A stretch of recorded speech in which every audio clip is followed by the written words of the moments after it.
Hello ನಮಸ್ಕಾರ, welcome back to my channel. ಈ vlog ಬಂದ್ಬಿಟ್ಟು ಚಿಕ್ಕಮ್ಮ ಅವರು ಹೊಸ ಮನೆಗೆ ಬಂದಿದ್ದಾರೆ. ಸೊ ಇವತ್ತು ಆಲುಕ್ಸೋ ಕಾರ್ಯಕ್ರಮ ಇದೆ, ಆಮೇಲೆ ಮಾದೇಶ್ವರ ಪೂಜೆ ಇದೆ, ಎಲ್ಲಾದ್ರದ್ದು ಬ್ಲಾಗ್ ಮಾಡ್ತಾ ಇದ್ದೀನಿ. ಇವಾಗ ಮಾದೇಶ್ವರ ಪೂಜೆ ಬಂದ್ಬಿಟ್ಟು ಸಪ್ರೇಟ್ ಬ್ಲಾಗ್ ಬರುತ್ತೆ. ಇವಾಗ ನಾವು ಮಾದೇಶ್ವರ ಪೂಜೆ ಪ್ರಿಪ್ರೇಷನ್ ಮತ್ತು ಆಲುಕ್ಸೋದು ಇದೆಲ್ಲ ಸೇರಿಸಿ ಈ ವ್ಲಾಗಲ್ಲಿ ಇರುತ್ತೆ, ನೋಡಿ ಎಂಜಾಯ್ ಮಾಡಿ.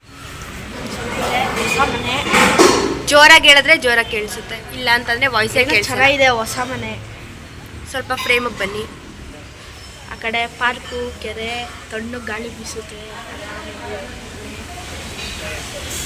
ಸೊ ನಾಷ್ಟಕ್ಕೆ ಬಂದ್ಬಿಟ್ಟು ಉಪ್ಪಿಟ್ಟು ಮಾಡ್ತಾ ಇದ್ದಾರೆ, ರೆಡಿ ಮಾಡ್ಕೊತಾ ಇದ್ದಾರೆ. ಇಲ್ಲಿ ವ್ಲಾಗ್ ಇಂಟ್ರಡಕ್ಷನ್ ನಾನು ಕೊಡ್ತಾ ಇದ್ದೀನಿ. ಇವಾಗ ಹೋಗಿ ಆಲುಕ್ಸ್ ಇದ್ದದ್ದು ಹೇಗಿತ್ತು ಅನ್ನೋದನ್ನ ನೋಡ್ಕೊಂಡು ಬನ್ನಿ, ಆಮೇಲೆ ಸಿಗ್ತೀನಿ.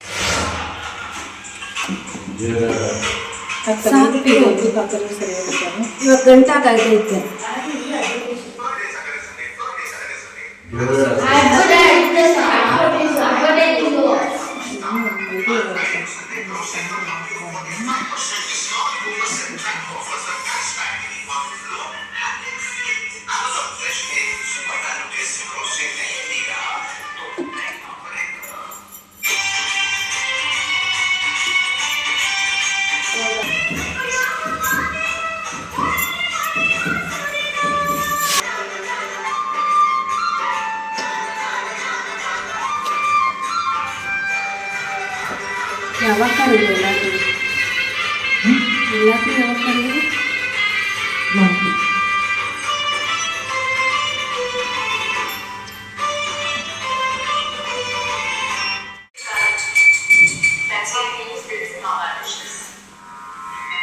ಅಕ್ಕ ಇಲ್ಲಿ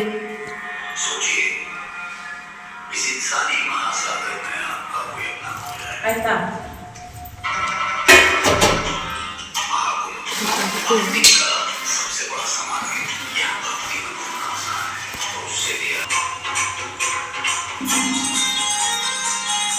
ಅಮ್ಮ ಇದೆ ಎಮರ್ಜೆನ್ಸಿ ಇದೆ.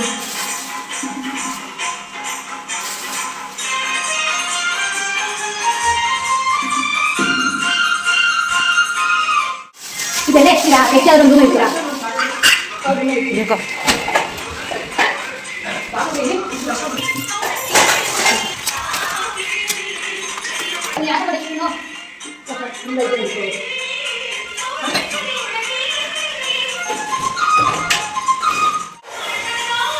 ಅಲ್ಲಿ ನಮ್ಮ ಕಪ್ ಕೊಡೈತಾರ,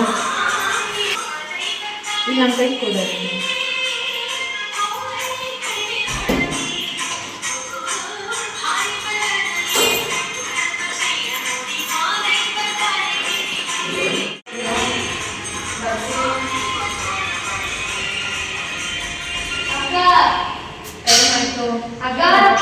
ಫೋನ್ ಇಲ್ಲೇ ಇದೆ.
ಹೂವು ಸಕಲಾಗಿದೆ.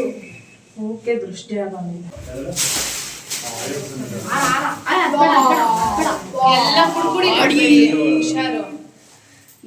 ಸಾಲಲ್ಲ ಬಾಕ್ಲಿಗದು ಸಾಲ್ ಪಂಚೆ ಹಂಗೆ ಹಾಕ್ರೆ ಇವಾಗ ಹೋಯ್ತಾರಲ್ಲ ಎತ್ಕೊಂಡ್ರೆ ಅದು ಬಾಕ್ಲಿಗದು ನನ್ನಷ್ಟು ಉದ್ದ ನನ್ಗಿಂತ ಉದ್ದ ಐತಲ್ಲ. ಆಡಿ ಸರಿಯಾಗಿ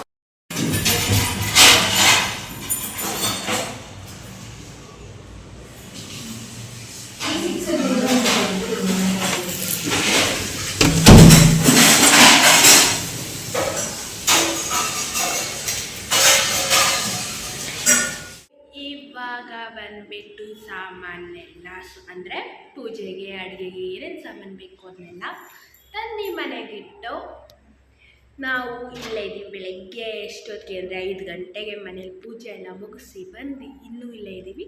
ಸೊ ಪ್ರಿಪ್ರೇಷನ್ದು ವ್ಲಾಗು ಇದರಲ್ಲೇ ಮಾಡ್ತೀನಿ ಇದರಲ್ಲೇ ಮಾಡ್ತೀನಿ. ಮಹದೇಶ್ವರನ ಪೂಜೆ ಮಾತ್ರ ಅದ್ರದ್ದು ಬೇರೆ ಸಪ್ರೇಟಾಗಿ ಮಾಡ್ತೀನಿ. ಯಾಕೆಂತಂದರೆ ಲೆಂತ್ ಆದರೆ ಯಾರೂ ನೋಡಲ್ಲ ಅಷ್ಟೊಂದು, ಮತ್ತು ನಮಗೂ ಅದು ಇಂಟ್ರೆಸ್ಟ್ ಇರಲ್ಲ. ಸೊ ಇದೊಂದು ಕಂಟೆಂಟ್ ಆಗಿರುತ್ತೆ, ಅದೊಂದು ಕಂಟೆಂಟ್ ಆಗಿರುತ್ತೆ. ಮಹದೇಶ್ವರಂದು ಇಷ್ಟು ಗ್ರ್ಯಾಂಡಾಗಿ ಮಾಡಿಸ್ತಾ ಇರೋದು ನಾವು ಫಸ್ಟ್ ಟೈಮ್ ಮಾಡ್ಸೋಣ ಅಂತ ಮಾಡಿಸ್ತಾ ಇರೋದು.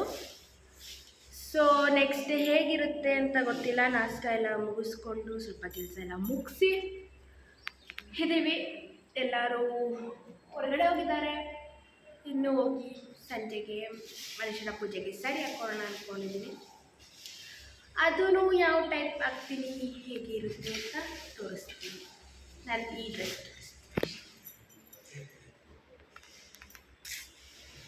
So this is my outfit. So view ನೋಡಿ ಸಾಕಾಗಿದೆ. ಸೊ ವ್ಯೂ ಮತ್ತು ಡ್ರೆಸ್ ಹೇಗಿತ್ತು ಮುಂದೆ ನೋಡುವ. ಪ್ರಿಪ್ರೇಷನ್ ಅವ್ರಿಗೂ ಅದೇ ಫ್ಲವರ್ ಡೆಕೋರೇಷನ್ ಮಾಡೋಕ್ಕೆ ಬರ್ತಾರೆ. ಅವ್ರು ಬಂದುಬಿಟ್ಟು ಬರ್ತಾರೆ ಇನ್ನೊಂದು ಸ್ವಲ್ಪ ಹೊತ್ತು, 1 ಗಂಟೆ ಅಷ್ಟು ಬರ್ತಾರೆ. ಇವಾಗ ಬಂದು 12 o'clock ಆಗಿದೆ. ಇನ್ನೊಂದು ಅವರ್ ಬರ್ತಾರೆ ಅವರು. ನಾನಿನ್ನೂ ಅಸೈನ್ಮೆಂಟ್ಸ್ ಇದೆ, ಇನ್ನೂ ಬರ್ದಿಲ್ಲ. ಸೊ ನೋಡುವ, ನಾಳೆ ಕಾಲೇಜ್ ಬೇರೆ ಇದೆ, ಮುಗಿಸ್ಕೊಂಡು ಹೋಗಿ ಏನೇನು ಮಾಡ್ತೀವಿ ಅಡುಗೆದು ಅಂತೆಲ್ಲ ನೋಡುವ.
ಗಟ್ಟಿಗಾದಂತ ಬಾಲಕನು ತಂದು ಗತಿಗೆ ಉಳಿಸಿದ್ದಾರೆ.